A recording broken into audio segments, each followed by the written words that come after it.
Europe 1, 8h moins le quart. Anne Daotraxel, la fille de cœur des Chirac, sort un livre aujourd'hui. Chirac, une famille pas ordinaire. Elle y raconte ses joies, mais aussi ses souffrances auprès des Chirac. Elle est votre invitée, Thomas, ce matin, pour l'interview vérité d'Europe 1. Bonjour Anne Daotraxel. Bonjour. Votre histoire, c'est celle d'une jeune femme, une jeune boat people de 21 ans qui débarque en France le 19 juillet 1979. Ce jour-là, c'est Jacques Chirac, alors maire de Paris, qui sèche vos larmes avec son mouchoir, comme vous aimez le raconter. Vous devenez en tout cas la fille de cœur des Chirac. Il y a toute une partie de votre vie durant laquelle vous faisiez partie du clan Chirac. Ce sont les premières années. Ça se passait comment à l'époque ? C'est pas première année, c'est en fait 2 ans que j'ai vécu avec eux. Oui.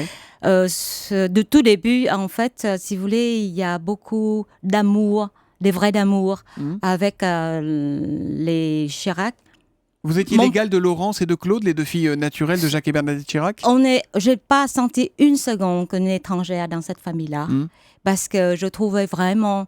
le jour où j'ai rencontré mon père de cœur, et c'est toujours mon père de cœur, jusqu'à maintenant, je vous parle, et plein d'amour, plein de tendresse, la jeunesse avec les deux filles, Laurence et Claude. Et puis un jour ça bascule, alors vous avez l'impression qu'on vous rejette, ou plus exactement que Bernadette et Claude Chirac vous rejettent. Ça se passe quand ? Qu'est-ce qui se passe à ce moment-là ? Vous savez, ça pas très vite, mais ça fait quand même déjà 35 ans que je suis dans la famille de Chirac. Oui. Et comme tout d'un coup, je n'existe plus. Mais quand ? Et en fait, si vous voulez...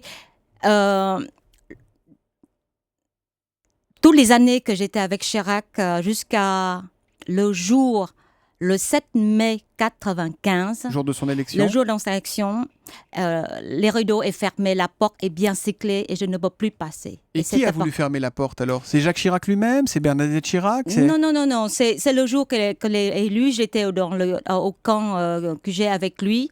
Et donc, il m'a promis de l'amener à Élysée. Il n'y a pas de souci. Mais manque de peau, malheureusement, que je vous dis, manque de peau, j'ai pas de chance. Le lendemain, je tombais sur Bernadette, que j'ai eu au téléphone. Elle m'a dit, qu'est-ce qu'elle veut encore la petite ? Qu'est-ce qu'elle veut encore le président ? Donc, j'ai compris, c'est que tu n'y vas nulle part, ni travailler au château, et ni plus de le voir. Et d'accord. Ça, à ce moment-là, on vous dit, elle vous fait comprendre que vous n'êtes plus désirable. On veut plus vous voir, on veut plus vous entendre. Jacques Chirac, vous êtes très tendre avec lui dans le livre. Hein, vous l'appelez papy. On sent que l'affection que vous avez pour lui est intacte. Et en même temps, vous avez cette interrogation. Vous demandez, et je vous cite, si l'homme politique a pris le dessus. Je vis aujourd'hui, écrivez-vous, avec ce doute qui m'habite en permanence, un doute qui ne m'aurait pas effleuré l'esprit si mes relations avec les Chirac étaient restées cordiales. M'ont-ils vraiment aimé ? Pourquoi ce doute ?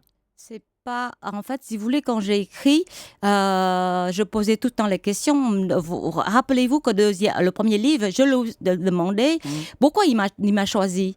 Et donc, il a dit que parmi les réfugiés, je trouvais la petite qui était pleurée, et c'est ça. Et je pense que tu as même hâte de mes filles, donc il y a la place dans la maison. Oui. Mais si vous avez bien lu mon deuxième livre, à la fin, j'ai trouvé la réponse, c'est que Chirac, c'est quelqu'un qui n'est jamais avec la nostalgie. Donc, j'ai compris, c'est que le jour où il m'a rencontré, il m'a donné tout l'amour. Oui. Mais aujourd'hui, il est plus avec moi. Oui, mais sauf qu'il y a quand même quelque chose qui est troublant, c'est que ça s'arrête au moment où il arrive à l'Élysée, au moment où il réalise son rêve politique. Est-ce que vous avez l'impression Est-ce que vous pensez que je suis naïve ? Je sais, un moment qui m'a cherché à l'aéroport, le jour-là, c'est déjà un clic de politique. C'est une récupération politique. Vous avez été un argument électoral, un argument de campagne politique ? Mais évidemment. On exhibait la boat people, ça faisait bien ? Mais écoutez, moi, je suis là, mon père qui me profitait de côté, toute mon image de la politique. Certes, je suis enchantée, lui rend service, mais de l'autre côté, on ne peut pas m'empêcher d'aimer mon père et puis que l'amour de mon père. Donc, on ne peut pas mélanger. Je sais, il n'y a pas place pour tous les hommes politiques. D'ailleurs, Chirac, elle a dit, bon... c'est à lui que vous devriez en vouloir, alors, si vous pensez ça. C'est pas à Bernadette, c'est pas à Claude, c'est à lui. Non, au contraire, non. Chirac, c'était quelqu'un, vous voulez juger l'homme politique, l'animal politique, tout ce que vous voulez, mais vous ne pouvez pas toucher l'amour de mon père depuis 35 ans. C'est pour ça que je suis là aujourd'hui, pour vous expliquer que je prends l'avocat du diable, je défends mon père jusqu'au bout et que je contre Bernadette et Claude Chirac. Vous l'avez vu quand pour la dernière fois, Jacques Chirac ? Comme je vous ai expliqué, que de loin, c'est l'obsède de Maurice Undrich, Ouais. qui est un des collaborateurs de Chirac, et je l'ai vu de loin. Je n'ai même pas osé déplacer le voix parce que je l'ai vu, il est vraiment dégradé, il est très touché par rapport à son ami qui est parti. Vous écrivez, j'ai l'impression d'avoir été brûlé vif, d'avoir été nié par ceux que j'ai tant aimés. Cette famille a été tout pour moi, mais aujourd'hui, il ne me reste que mes larmes. Vous pensez qu'une réconciliation est possible ?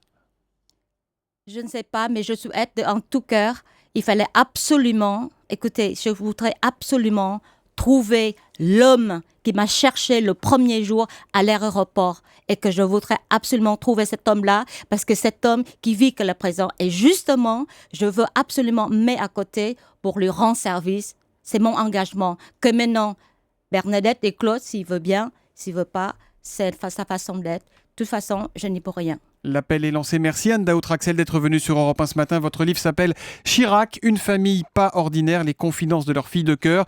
Et c'est publié aux éditions Hugo Doc. Merci et bonne journée à vous. Merci à vous. Europe 1, 7h51.